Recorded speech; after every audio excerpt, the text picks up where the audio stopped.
See, now this is the one page that on Realtor.com is the same as with the real estate, but with the Realtor link that you get, and it has this, when you put your information, it just goes to that Realtor. But when you put it in Realtor.com or Zillow, it will go out to a list of Realtors that pay to get leads from Realtor.com and Zillow. So we're not going to do that because I don't trust those values anyway.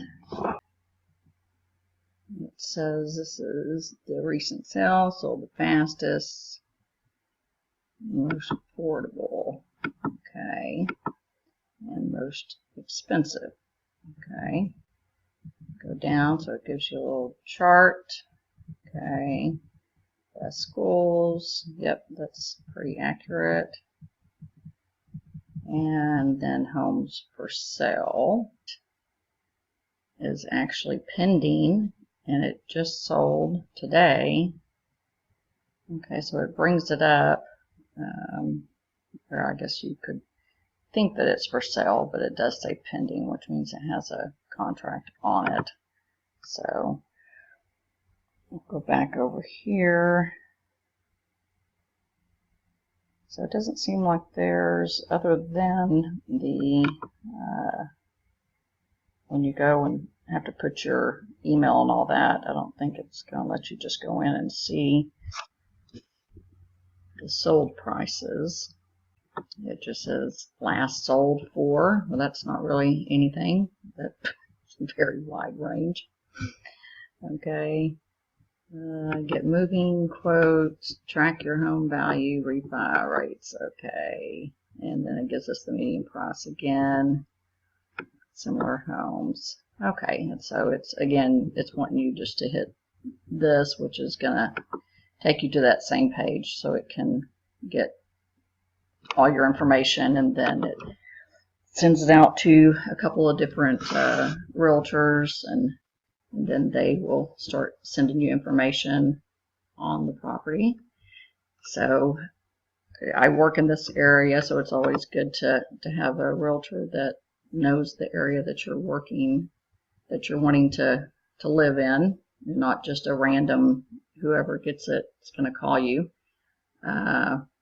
Then the information that they have is not even, I don't even have the sold prices and stuff. So okay, so I'm gonna, so that's Realtor.com, and that's for looking for sold prices.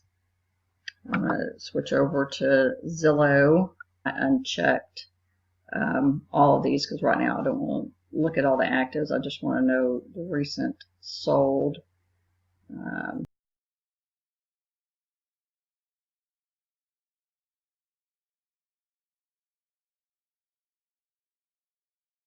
Okay, so this says it's sold for $359,748. And this estimate was $351.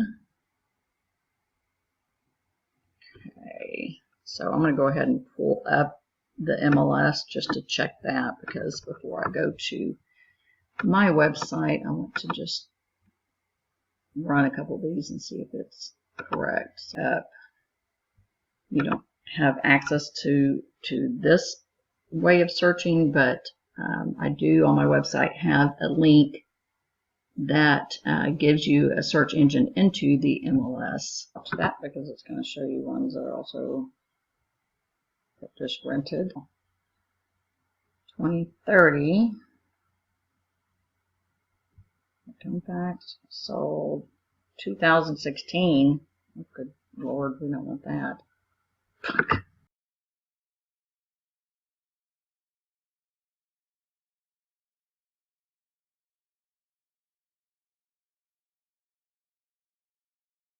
You don't need any of those. Okay, it says it sold for $299, $264 on 12/18, and this estimate was $293.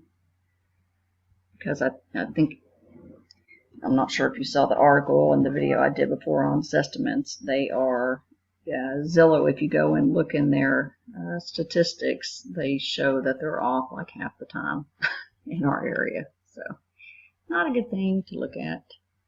But okay, 2034 Fox Glen. It sold 1218. And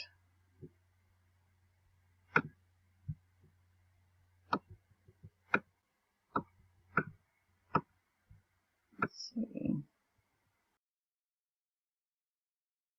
Okay, so the sales price was actually $305, but the seller paid $2,500 in concessions. So really, you would say that the property sold for $302,500, none of which is what this says it sold for. This is off. I can't even see where they even got that information.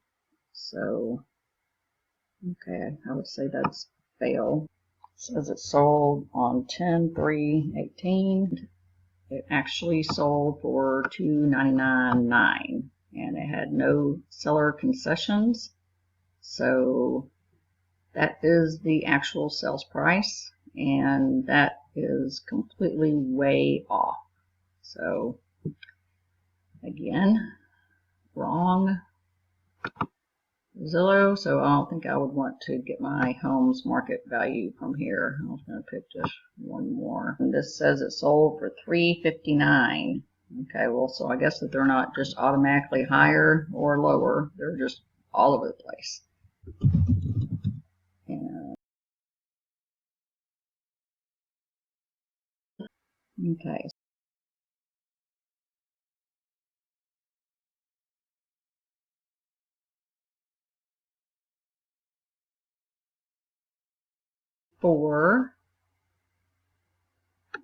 We can go to the side to look each one, play the video tour. Let's see, relevance. Can sort by bedrooms price. And then it will send me once a month anything new that's happened in this area with this search. If I were to save it. Let's see what happens on what's my home worth. Then that goes straight to me, and then I'll go in and pull it from the MLS to do a more detailed search. How it has it.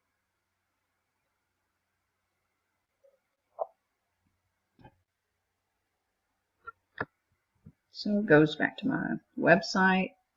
Any searches that you do for new homes would be in here. And then this is your neighborhood alert that we were just on. You can sign in, and if we have a transaction, then your information would be in there.